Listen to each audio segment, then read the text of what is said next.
My wife yelled, at 4 a.m., "Stop interrogating me, you don't own me." I replied quietly, "You're right." That was the last conversation we ever had. I left that same night. 6 years later, she showed up at a hospital for a routine appointment and froze when the nurse asked if she knew me.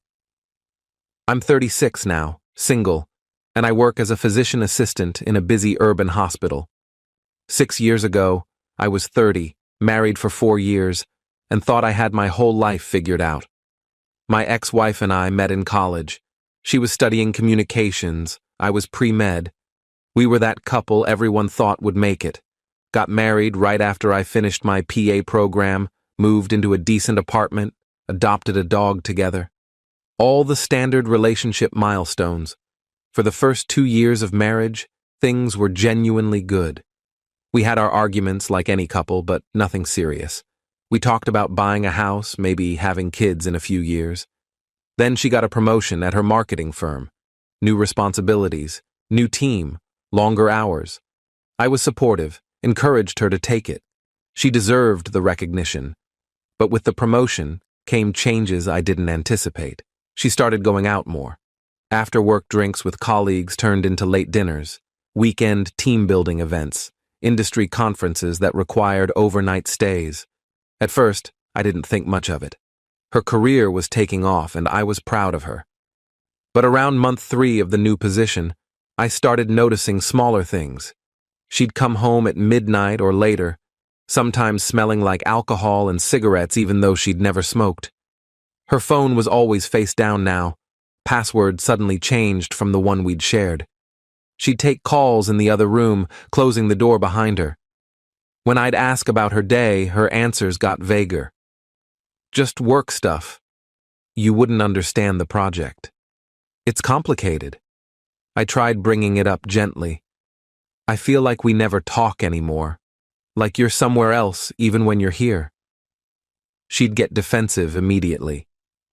I'm working hard. Sorry if that's not enough for you. I'm not saying it's not enough. I'm saying I miss you. Miss us. Maybe if you weren't so needy, we'd be fine. That word stung. Needy. For wanting to spend time with my wife, for wanting to know what was going on in her life. The pattern continued for months. I'd stay up waiting for her to come home. She'd stumble in after midnight, brush past me without a word, and lock herself in the bathroom for 20 minutes. Some nights, she wouldn't come home at all, texting me around 2 a.m. that she was crashing at a colleague's place because she'd had too much to drink. I wanted to believe her. I really did. But my gut kept screaming that something was wrong. About 8 months into her promotion, I couldn't take it anymore. It was a Friday night, almost 4 a.m., and she still wasn't home. She'd texted at 11 saying she'd be late. Then nothing for 5 hours. No response to my calls or messages. She finally walked in at 3:47 a.m. I was sitting in the living room, couldn't sleep, had been pacing for hours. "Where were you?" I asked, trying to keep my voice level. "Out with the team, I told you. You said you'd be late, not that you'd be gone all night." "It's not all night, it's barely 4. You couldn't text, couldn't call?" She dropped her purse on the counter, kicked off her heels. "My phone died." "You couldn't borrow someone's phone? You couldn't find a charger?" Oh my God, here we go with the interrogation. I'm not interrogating you. I'm asking why my wife didn't come home or communicate for 5 hours. Because I was having fun. Because I was actually enjoying myself for once instead of coming home to this. To what? To your husband who's worried about you. She laughed, bitter and sharp. Worried, right. You mean controlling. How is wanting to know if you're safe controlling? You always do this. You always make me feel guilty for having a life outside of you. You sit here waiting for me like some pathetic... She stopped herself. Like some pathetic what? Nothing. Forget it. No, say it. You were going to call me something, so say it. You're suffocating me, she yelled. Every day it's, where are you? What are you doing? When are you coming home? I can't breathe. I ask you those things because you're never here anymore. Because you've changed completely, and won't talk to me about what's going on. Nothing is going on. I'm working. I'm building a career. I'm sorry if that's not exciting enough for you. Is there someone else? The question hung in the air. She went completely still. What did you just say? I asked if there's someone else. Are you seeing someone? Her face twisted into something between rage and disgust. Unbelievable. You're actually accusing me of cheating? I'm asking, there's a difference. No, you're accusing. You're standing here at 4 a.m. acting like you own me, like I owe you an explanation for every second of my day. Stop interrogating me. You don't own me. I felt something break inside me. Not dramatically, not with anger. Just a quiet snap, like a thread that had been stretched too thin for too long. You're right, I said quietly. I don't own you. I never wanted to. I just wanted a partner who cared enough to come home, or at least call. She stared at me, and for a second, I thought she might say something real, might actually talk to me like we used to talk. But then her expression hardened again. I'm going to bed. I have work in the morning. She walked past me toward the bedroom. I stood there in the living room as the sun started coming up outside, and I realized something. I was done. Not angry done, not revenge done. Just exhausted, empty done. I went to the bedroom while she was in the bathroom, packed a duffel bag with clothes, toiletries, my laptop, grabbed my work badge and keys, walked out while she was still behind the locked bathroom door. I didn't leave a note, didn't send a text, just left. Update 1, I crashed at a friend's place that first night, slept for maybe 2 hours. Woke up to 17 missed calls and about 30 texts from her. They followed a predictable pattern. First few, where did you go? Are you serious right now? You're being ridiculous. Middle batch, okay, you made your point. Come home so we can talk. I'm sorry I yelled, but you can't just leave like this. Final ones, fine, be that way, see if I care. I didn't respond to any of them. My friend, who I'd known since undergrad, made coffee and asked what happened. I gave him the short version. He'd met my wife a few times at gatherings, always said she seemed nice but distant. You think she's cheating? He asked. Yeah, I do. You want to know for sure? I thought about it. Did I? Would it change anything? I'd already left. Already decided I was done. Did I need confirmation to justify it? No, I said finally. It doesn't matter. Even if she's not, she's already gone. The person I married checked out months ago. I stayed with my friend for a week, then found a studio apartment closer to the hospital where I worked. Filed for divorce 2 weeks after I left. The papers were served to her at work, which I didn't intend but couldn't control. She called me immediately after being served. I actually answered that time. Are you kidding me right now? Her voice was shrill, panicked. You're divorcing me? Over one fight? Over months of you disappearing.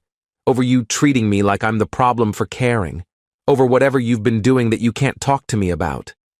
I haven't been doing anything. Then why couldn't you come home? Why couldn't you answer your phone? Why did you lock yourself in the bathroom for 20 minutes at 4 a.m.? Silence. That's what I thought, I said.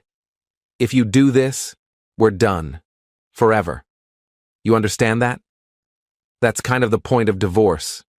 You'll regret this. When you're alone and you realize you threw away 4 years of marriage over your own insecurity, you'll regret it. Maybe, but I'll regret staying more. I hung up. She tried calling back multiple times. I blocked her number. The divorce was finalized 4 months later. She didn't contest it, didn't fight for anything. We split our minimal assets. She kept the apartment lease. I took the dog since she'd never really bonded with him anyway. Clean break, legally speaking. But emotionally, that took longer. Update 2. Over the next 2 years, I threw myself into work, picked up extra shifts, volunteered for the worst schedules, took on additional training. The hospital became my life. It was easier than dealing with the aftermath of a failed marriage, Easier than dating, easier than examining what I could have done differently. I heard through mutual friends that she'd moved on quickly. Started publicly dating someone from her office about 3 months after the divorce was final.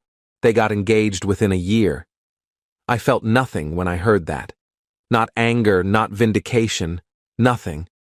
Just a distant sense of, yeah, that tracks. I dated sporadically. Nothing serious. First date conversations always eventually led to, so why did your marriage end? And I never had a good answer that didn't make me sound bitter or her sound terrible. Usually just said we grew apart, which was true enough. The hospital kept me busy. I worked my way up to a senior PA position, got involved in training new staff, found purpose in the work. Patients don't care about your personal life. They just need you to be competent and present. I could do that. By year 4 post-divorce, I was in a good place. Had a routine, had work I cared about, had friends I saw regularly. Wasn't looking for a relationship, but wasn't opposed to one either. Just existed in this comfortable, stable middle ground.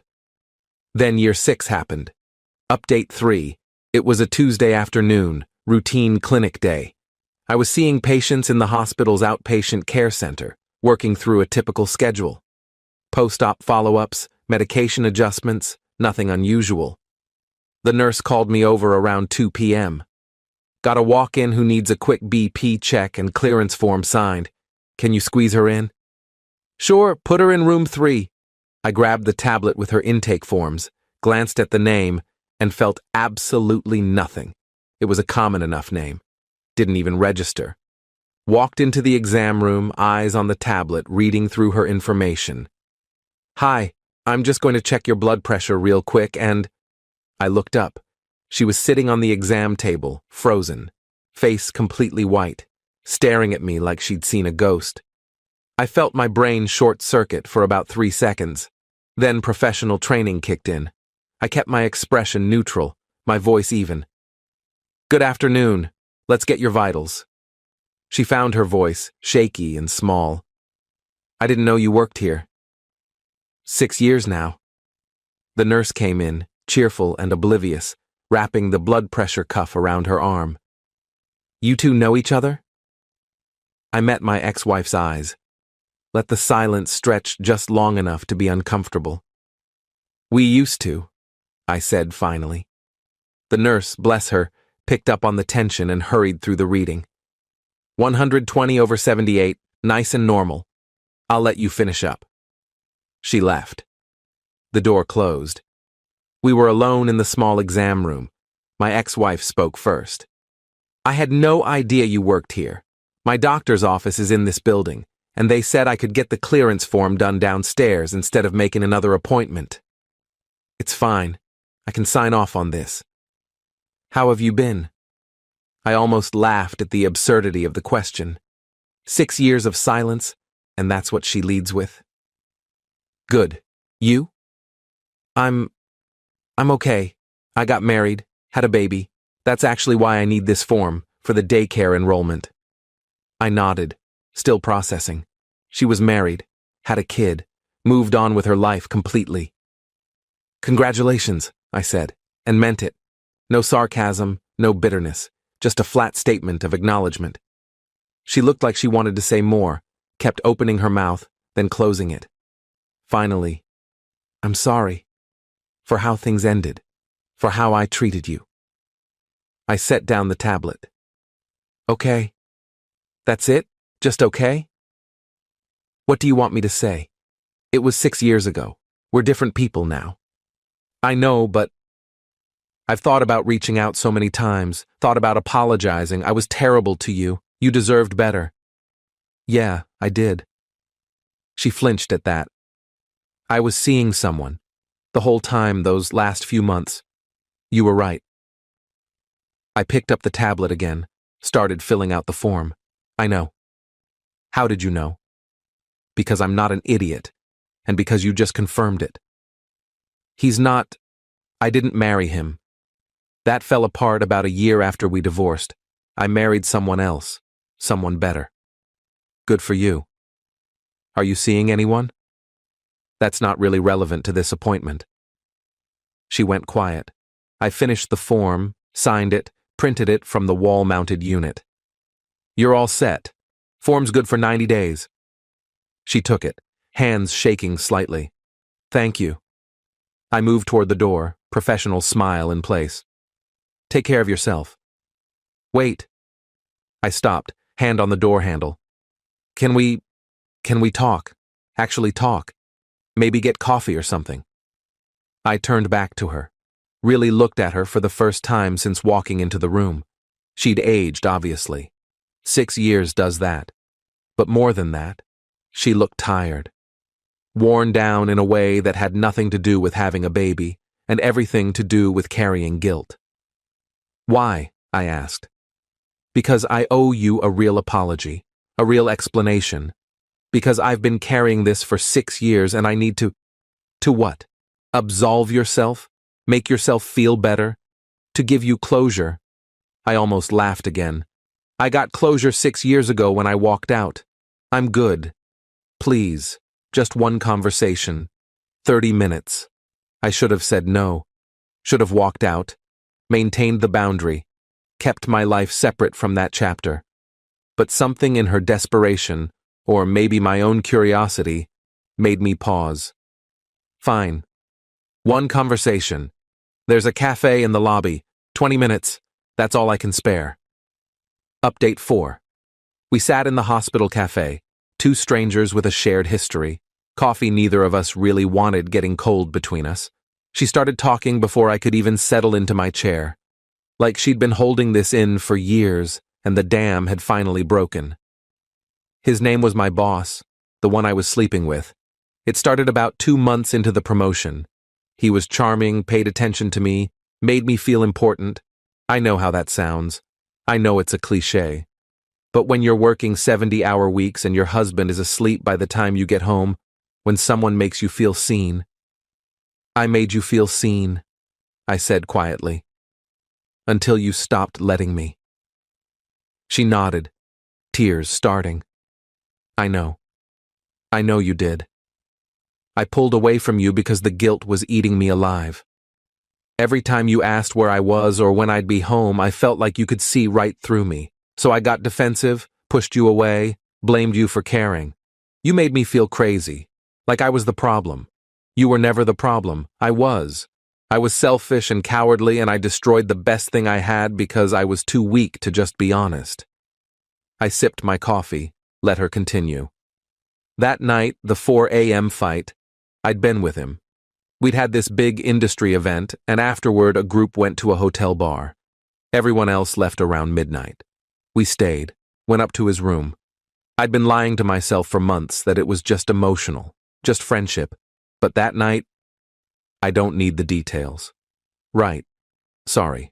When I got home and you asked where I'd been, I panicked.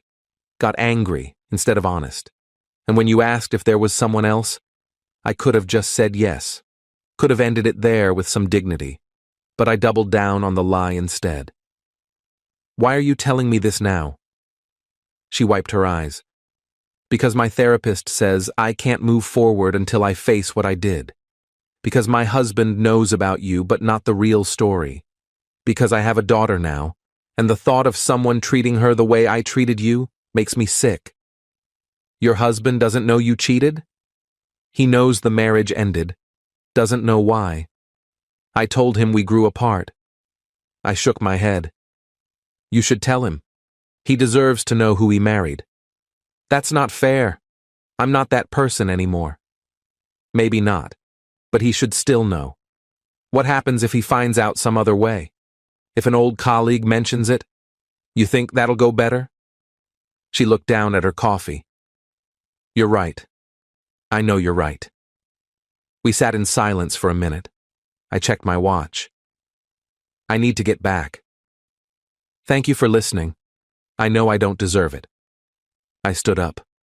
I hope you have a good life. I hope you're better to him than you were to me. And I hope your daughter never has to learn these lessons the hard way. Do you hate me? I thought about it. Really considered the question. No, I did for a while. But mostly I just feel nothing. You're a stranger who used to be important. That's it. I walked away, threw my untouched coffee in the trash, and went back to work. Saw 4 more patients that afternoon. Went home to my quiet apartment, fed my dog, made dinner, watched TV, went to bed. Normal, stable, uncomplicated. Final update. That was 8 months ago. Haven't seen or heard from her since. Don't expect to. The hospital's big enough that we'd have to try to run into each other again.